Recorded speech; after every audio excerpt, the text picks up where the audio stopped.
India Legal presents Courts Roundup.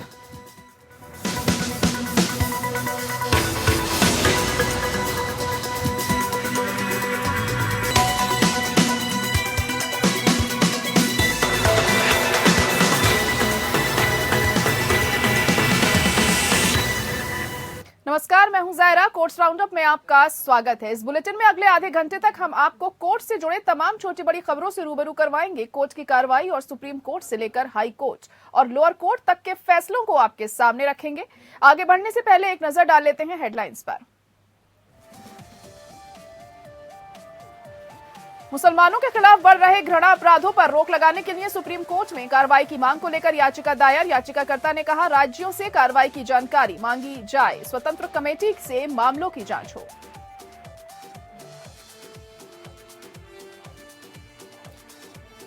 Rape की पीड़िता से समझौता करके शादी करने की मांग को आंध्र हाई कोर्ट ने किया खारिज। कहा, महिला के सम्मान से कोई समझौता नहीं।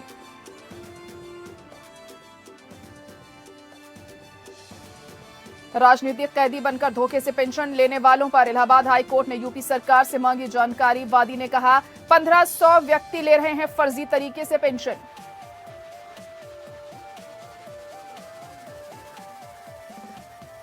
गुजरात हाई कोर्ट ने कहा, कोर्ट के आदेश के बाद भी पत्नी को पति संग रहने को मजबूर नहीं किया जा सकता। फैमिली कोर्ट के आदेश को दी गई चुनौती पर फैसला।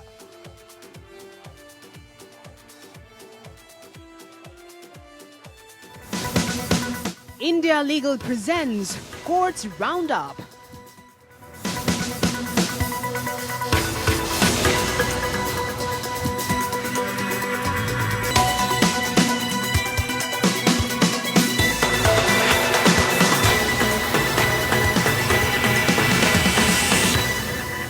नमस्कार, मैं हूं जायरा। चलिए शुरुआत कर लेते हैं बुलेटिन की। मुस्लिम विरोधी भड़काऊ भाषण के खिलाफ कार्रवाई की मांग को लेकर सुप्रीम कोर्ट में दाखिल की गई है। सुप्रीम कोर्ट में दाखिल याचिका में कहा गया है कि लगातार मुस्लिम भावनाओं को आहत किया जा रहा है।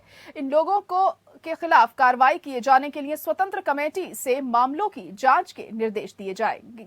इसके अलावा याचिका में यह भी कहा गया है कि 2018 से हो रहे ऐसे मामलों के खिलाफ कोई कार्रवाई नहीं की गई है।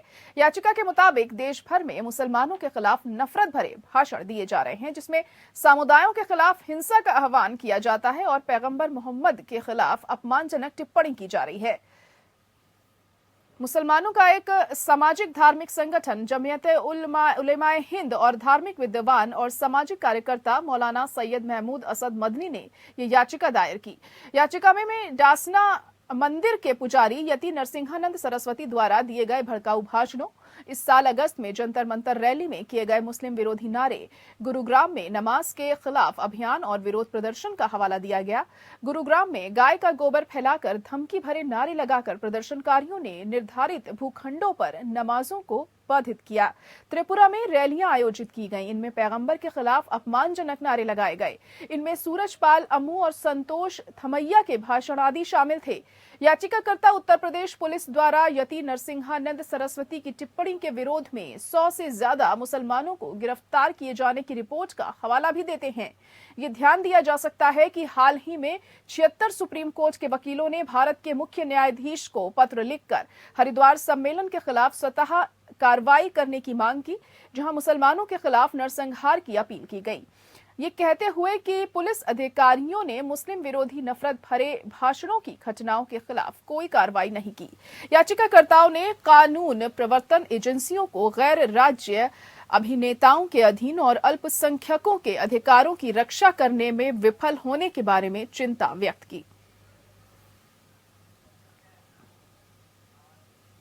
आंध्र प्रदेश हाईकोर्ट ने बलात्कार के एक मामले में आपसी समझौते के बाद भी दोष सिद्धि के आदेश को रद्द करने से इनकार कर दिया। हाईकोर्ट ने कहा कि बलात्कार समाज के खिलाफ एक अपराध है और ये पक्षकारों के लिए समझौता करने के लिए छोड़ दिया जाने वाला मामला नहीं है। कोर्ट ने यह भी कहा कि किसी भी परिस्थिति में समझौता करने की अवधारणा के बारे में नहीं सोचा जा सकता है, क्योंकि एक महिला के सम्मान के खिलाफ समझौता नहीं हो सकता। न्यायमूर्ति रविनाथ तिलहरी की खंडपीठ ने कहा कि दोषी दोषी और पीड़ित के बीच समझौते के आधार पर दोष सिद्धि के आदेश को रद्द नहीं किया जा सकता है और न ही दोषियों को उन अपराधों से बरी किया जा सकता है।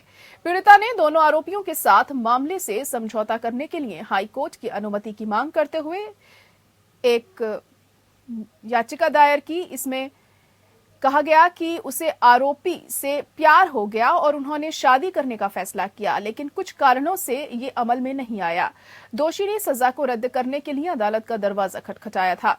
आरोपी, अपीलकर्ता और पीड़ित दोनों के वकीलों ने तर्क दिया कि दोष सिद्धि और सजा आदेश को अलग करके अपील का फैसला किया जा सकता है और समझौते के मद्देनजर दोषियों को बरी किया जा सकता है। ये भी तर्क दिया गया कि पीड़िता और दोषी घनिष्ठ मित्र थे, एक साथ पढ़ाई की और बीएड की परीक्षा के दौरान उन्हें प्यार हो गया। उन्होंने शादी करने का फैसला किया, लेकिन ये अमल में नहीं आ सका। एक गलतफहमी के कारण उक्त मामला दर्ज किया गया। अंत में यह प्रस्तुत किया गया कि आईपीसी की धारा 376 के तहत अपराध मामले के तथ्यों और परिस्थितियों में पूरी तरह से व्यक्तिगत है, इसलिए समझौते के आधार पर दोष सिद्धि को रद्द किया जा सकता है।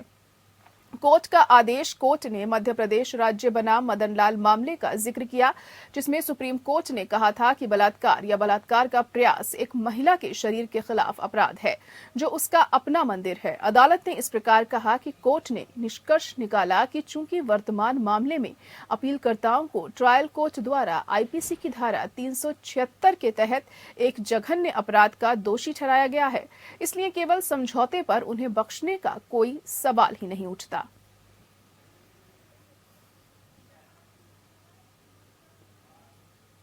गुजरात हाईकोर्ट ने अपनी फुल कोर्ट बैठक में 1 जनवरी 2022 से 2 साल की अवधि के लिए यतिन ओझा के वरिष्ठ वकील पद नाम बहाल करने का प्रस्ताव पारित किया। यह निर्णय यतिन नरेंद्र ओझा बनाम गुजरात हाईकोर्ट में सुप्रीम कोर्ट के फैसले की पृष्ठभूमि के तहत आया, जिसमें यह माना गया कि न्याय के अंत को अस्थायी रूप से उनके वरिष्ठ वकील पदनाम को 1 जनवरी 2022 से 2 वर्षों की अवधि के लिए बहाल किया जाएगा।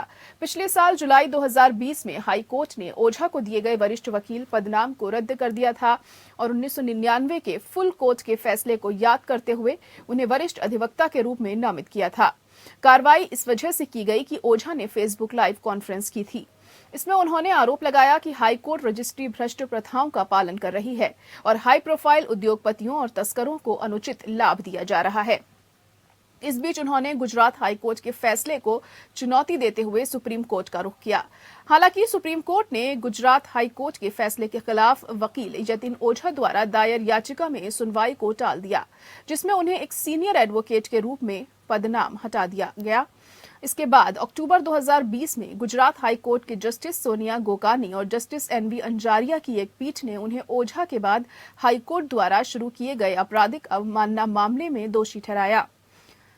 गुजरात हाईकोर्ट अधिवक्ता संघों के अध्यक्ष ने हाईकोर्ट के भीतर न्याय के कुप्रबंधन का सार्वजनिक आरोप लगाया। अक्टूबर 2021 में जस्टिस संजय किशन कौल और जस्टिस आर सुभाष रेड्डी की पीठ ने ओझा द्वारा दायर अपील में आदेश पारित किया। इसमें गुजरात हाईकोर्ट के उनके वरिष्ठ पद को रद्द करने के फैसले को चुनौती दी गई थी। इस फैसले के अनुसरण में गुजरात हाईकोर्ट ने अब उनके वरिष्ठ वकील पदनाम को बहाल करने का प्रस्ताव पारित किया। चूंकि सुप्रीम कोर्ट ने मामले में निर्णय लेने का अधिकार गुजरात हाईकोर्ट पर छोड़ दिया था, इसलिए हाईकोर्ट ने अब उनके सीनियर एडवोकेट डेजिग्नेशन को अस्थायी रूप से बहाल करने का निर्णय लिया।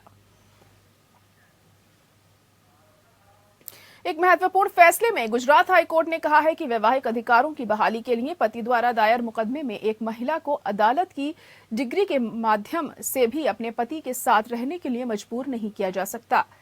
जस्टिस जेबी पारदीवाला और जस्टिस निराल मेहता की खंडपीठ ने यह फैसला सुनाते हुए एक फैमिली कोर्ट के उस आदेश को पलट दिया है, जिसके तहत एक मुस्लिम महिला को अपने ससुराल वापस जाने और अपने पति के साथ वैवाहिक दायित्व निभाने का निर्देश दिया गया था।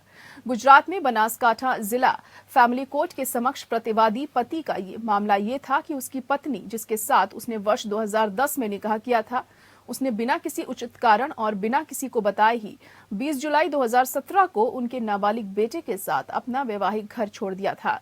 अदालत के समक्ष आगे ये तर्क दिया गया कि पत्नी को वैवाहिक घर में वापस लाने के लिए उसने कई बार उसे मनाने का प्रयास किया, परंतु वह अपनी पत्नी को वापस लाने में विफल रहा। इसलिए उसने मुस्लिम कानून की धारा 282 को लागू करते हुए वैवाहिक अधिकारों की बहाली के लिए फैमिली कोर्ट का रुख किया है। दोनों पक्षों की दलीलों को ध्यान में रखते हुए बनासकांठा फैमिली कोर्ट ने पति द्वारा दायर वाद को स्वीकार कर लिया और उसकी पत्नी को अपने ससुराल वापस जाने और वैवाहिक दायित्वों को निभाने का निर्देश दिया। बनासकांठा फैमिली कोर्ट के इस आदेश को चुनौती देते हुए महिला ने हाई कोर्ट का रुख किया। न्यायालय ने कहा कि वैवाहिक अधिकारों की बहाली के लिए एक मुकदमे में दिया जाने वाला निर्णय पूरी तरह से पति के अधिकार पर निर्भर नहीं करता है और फैमिली कोर्ट को यह भी विचार करना चाहिए कि क्या पत्नी को अपने पति के साथ रहने के लिए मजबूर करना उसके लिए न्याय संगत होगा। कोर्ट ने इस बात पर जोर दिया कि मुसलमानों के बीच विवाह एक नागरिक अनुबंध है और वैवाहिक अधिकारों की बहाली के लिए एक मुकदमा इस अनुबंध के तहत एक संघ के अधिकार को लागू करने से ज्यादा कुछ नहीं है। झारखंड हाईकोर्ट की अदालती कार्रवाई का सीधा प्रसारण शुरू हो गया। ये सुविधा बहाल करने वाला देश का छठा हाईकोर्ट है। झारखंड हाईकोर्ट के chief justice doctor Ravi Ranjan के आदेश पर अदालती कार्रवाई के प्रसारण के लिए कोर्ट की वेबसाइट पर लिंक उपलब्ध कराए गए हैं। फिलहाल ये प्रसारण ट्रायल के तौर पर शुरू किया गया है, जिसके तहत वर्चुअल कोर्ट की कार्रवाई कोई भी व्यक्ति दिए गए लिंक पर जाकर देख सकता है। झारखंड हाईकोर्ट के कोर्ट नंबर 12 में जस्टिस अपरेश कुमार सिंह और जस्टिस अनुभा रावत चौधरी की डबल बेंच और कोर्ट नंबर 10 में जस्टिस आनंद सेन की सिंगल बेंच की कार्रवाई का सीधा प्रसारण किया गया। झारखंड हाईकोर्ट के रजिस्ट्रार जनरल मोहम्मद शकीर ने बताया कि कुछ दिनों के बाद कोर्ट की कार्रवाई का यूट्यूब पर सीधा प्रसारण किया जा सकता है। बताया गया कि ओपन कोर्ट की अवधारणा को प्रभावी बनाने के उद्देश्य से कोर्ट ने ये पहल की है। देश में सबसे पहले गुजरात हाई कोर्ट में अदालती कार्रवाई की यूट्यूब पर लाइव स्ट्रीमिंग शुरू की गई थी। इसके बाद कर्नाटक, मध्य प्रदेश, उड़ीसा, पटना हाई कोर्ट में भी ऐसी ही व्यवस्था की शुरुआत हुई। मध्य प्रदेश हाई कोर्ट ने इसी वर्ष जून में अदालती कार्रवाई के लाइव प्रसारण की मांग को लेकर 4 पत्रकारों द्वारा दायर जनहित याचिका पर सुनवाई की थी और उसके बाद कोर्ट के आदेश पर यह व्यवस्था शुरू की गई थी। याचिका में कहा गया था कि आम नागरिकों के अदालती कार्रवाई से अवगत होने और पत्रकारों द्वारा रियल टाइम रिपोर्टिंग के लिए वर्चुअल कोर्ट की लाइव स्ट्रीमिंग कराई जानी चाहिए।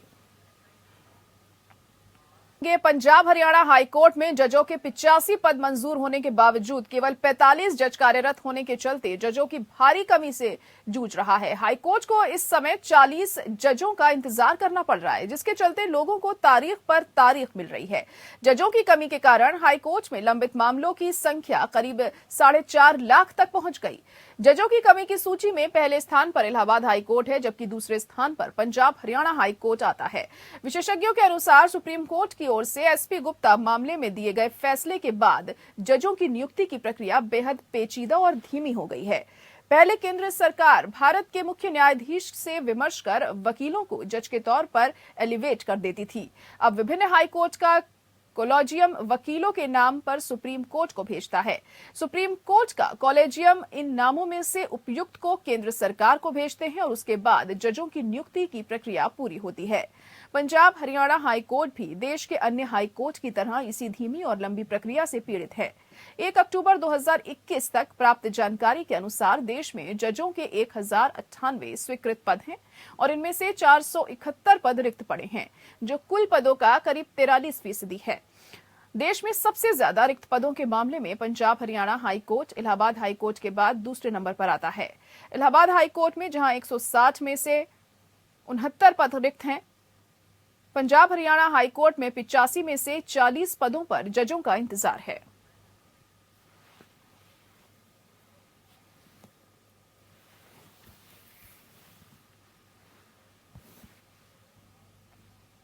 हिसार से बीजेपी विधायक डॉक्टर कमल गुप्ता और टोहाना से जजपा विधायक देवेंद्र बबली को हरियाणा सरकार में मंत्री बनाए जाने के फैसले को पंजाब एवं हरियाणा हाई कोर्ट में चुनौती दी गई है। एडवोकेट जगमोहन सिंह भट्टी ने हाई कोर्ट में याचिका दायर कर इसे संविधान का उल्लंघन बताया है।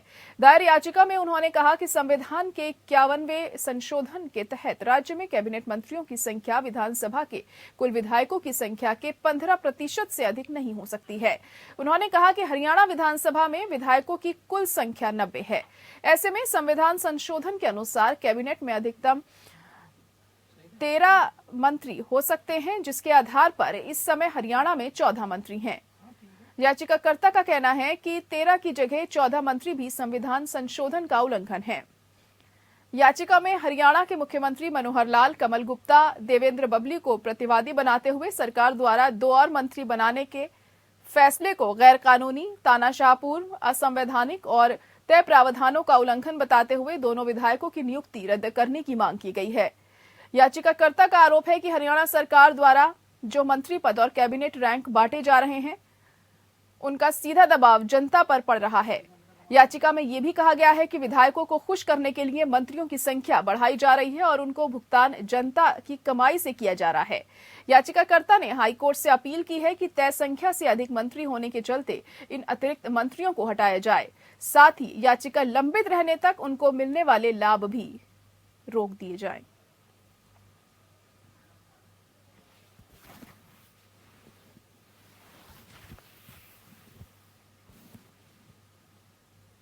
वकील के रूप में 45 वर्षों के अनुभव वाले वरिष्ठ अधिवक्ता डीसी रैना 2019 में राज्य बनने के बाद केंद्र शासित प्रदेश जम्मू और कश्मीर के पहले महाधिवक्ता बने। उन्हें शुरुआत में जुलाई 2018 में तत्कालीन राज्य के शीर्ष कानून अधिकारी के रूप में नियुक्त किया गया था। एडवोकेट जनरल का मानना है कि इस क्षेत्र के इतिहास और परिस्थितियों को देखते हुए गैर कानूनी गतिविधि रोकथाम अधिनियम या यूएपीए जैसे कठोर कानून होना गलत नहीं है। रैना ने यह भी कहा कि देश में समान नागरिक संहिता होने का विचार संभावित बाधाओं से भरा हुआ है और इसे लागू करना मुश्किल हो सकता है।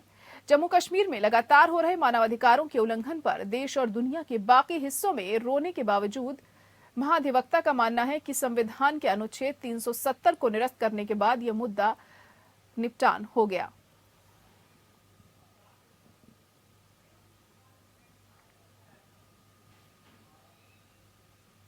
वहीं इलाहाबाद हाईकोर्ट ने उत्तर प्रदेश राज्य को यह बताने का निर्देश दिया है कि कितने लोग खुद को फर्जी तरीके से आपातकाल में हिरासत में लिया गया दिखाकर पेंशन ले रहे हैं।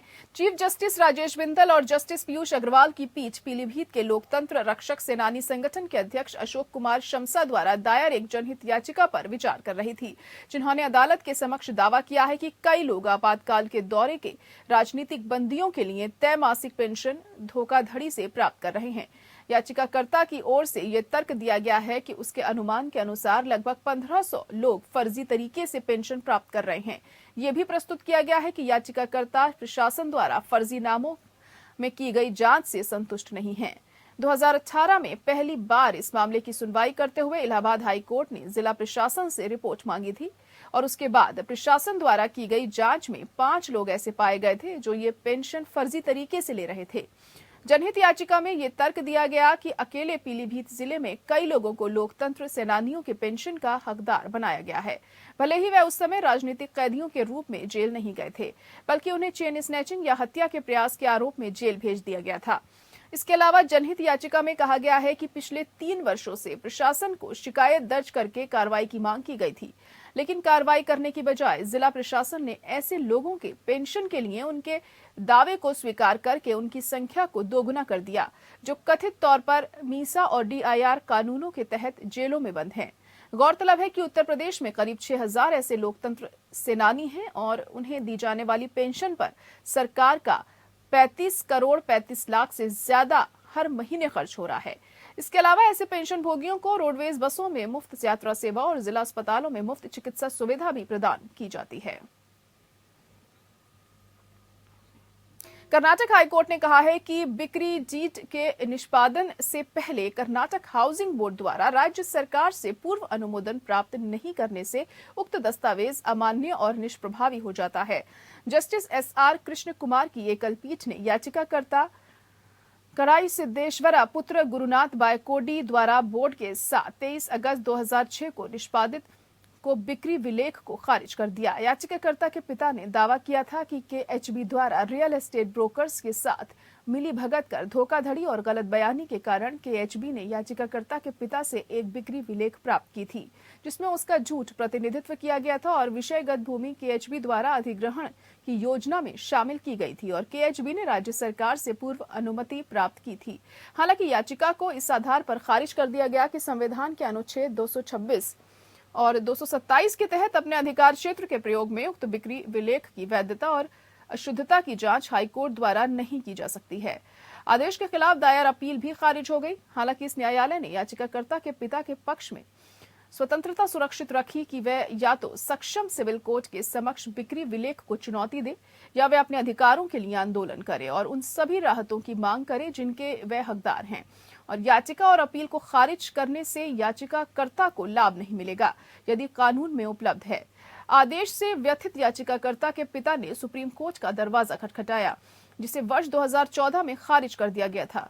याचिकाकर्ता के पिता ने उसके और केएचबी के बीच दर्ज बिक्री विलेख को रद्द करने के लिए दीवानी अदालत के समक्ष एक मुकदमा दायर किया। इसे 2015 में खारिज कर दिया गया था और अस्वीकृति आदेश के खिलाफ अपील हाई कोर्ट के समक्ष लंबित है। वर्तमान याचिका में बिक्री विलेख को रद्द करने की मांग की गई थी। याचिका लंबित रहने तक पिता की मृत्यु हो गई और कानूनी उत्तराधिकारी को याचिकाकर्ता के रूप में जोड़ा गया। और इसी के साथ कोर्ट्स राउंड अप में आज के लिए इतना ही। मुझे दीजिए इजाजत। नमस्कार। India Legal presents Courts Roundup.